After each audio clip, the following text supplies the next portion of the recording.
हादोरनि दाब दाब खना खनलायाव भारत उदांस्रि सान फालिनायजों लोगोसे बाक्सा जिल्ला खुंथायाबो बाथौगुरि जिल्ला गेलेग्रा फोथाराव हादोरनि 77थि उदांस्रि सानखौ गाजा गोमजायै फालिदों।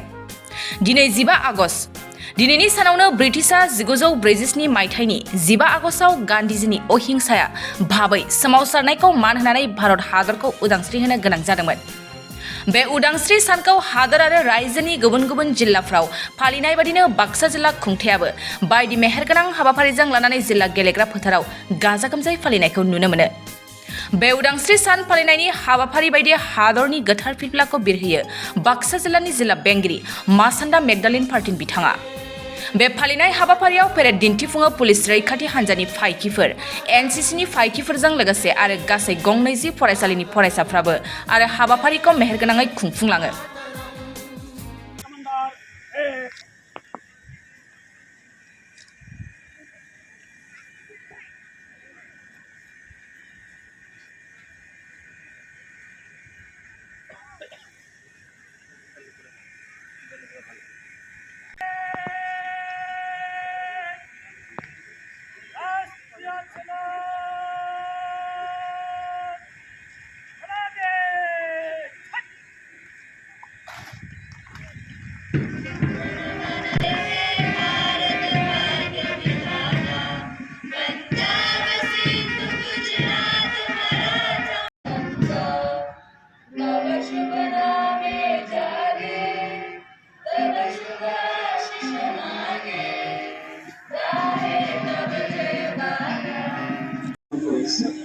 জাতীয় জীৱনৰ এনে ঐতিহাসিক ক্ষণত যিসকল মহান চেষ্টা আৰু আত্মবলিদানৰ বিনিময়ত আমি স্বাধীনতা লাভ কৰিলোঁ, সেইসকল মহান ব্যক্তিক আজিৰ এই শুভ ক্ষণত শ্ৰদ্ধাৰে ধৰিছে।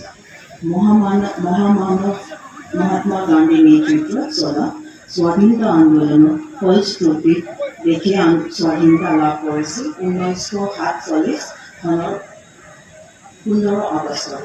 2003 চনত BTED গঠনৰ সময়ত 4খন জিলাৰ ভিতৰত বাক্সা জিলা অন্যতম। 2004 বৰ্গ কিলোমিটাৰ মাটিকালিৰে এই জিলাৰ জনসংখ্যা প্ৰায় 11 লাখ। প্ৰায় 83 কিলোমিটাৰ বিস্তৃত আন্তঃৰাষ্ট্ৰীয় সীমা থকা জিলাখনৰ গুৰুত্ব যথেষ্ট। বাক্সা জিলাৰ অন্তঃগাঁথনি ক্ৰমান্বয়ে উন্নত হৈছে আৰু বিভিন্ন চৰকাৰী আঁচনি অঞ্চলটোৰ উন্নতিৰ বিভাগসমূহৰ জৰিয়তে চলাই থকা হৈছে। এই চেগতে মই বাক্সা জিলাৰ বিভিন্ন বিভাগৰ কামৰ কিছুসমূহ কথা আপোনালোকৰ আগত দাঙি ধৰিব বিচাৰিছোঁ। প্ৰধানমন্ত্ৰী ফচল বীমা যোজনাৰ জৰিয়তে সামৰি লোৱা হৈছে 13,500 মেট্ৰিক টন। बाजाज बाइक लानो गोसो गुदुं सुबुंफोरनि थाखाय मोजां खौरां।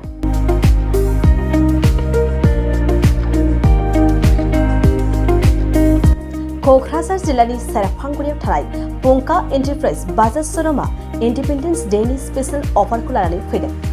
बे श'रुमाव थांनाय 1 आगस्तनिफ्राय 31 आगस्तसिम इन्डिपेन्डेन्स डेनि स्पेशल अफारजों लोगोसे एक्सचेन्ज होगासिनो दं।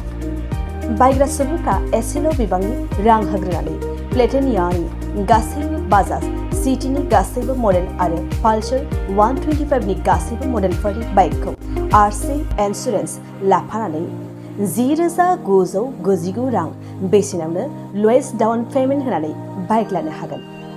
नोंथांमोना सेरफांगुरि आरो सराइबिलाव थानाय पंका एन्टारप्राइज बाजाज श'रुमाव इन्डिपेन्डेन्स डे स्पेशल अफारनि खाबुजों नोंथांनि लुबैनाय बाजाजनि बाइकखौ लांफैनो हागोन।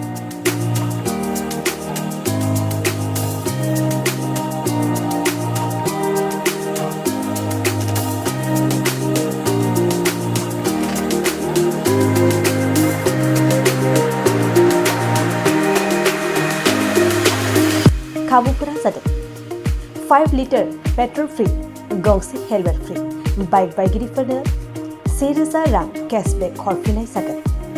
जुदि नोंथांमोना गोसो दंब्ला आबुङै मिन्थिबावनो थाखाय नैबे मबाइल नम्बर 9395303476 आरो 9101547892 आव थोंजों सोलायनो हागोन।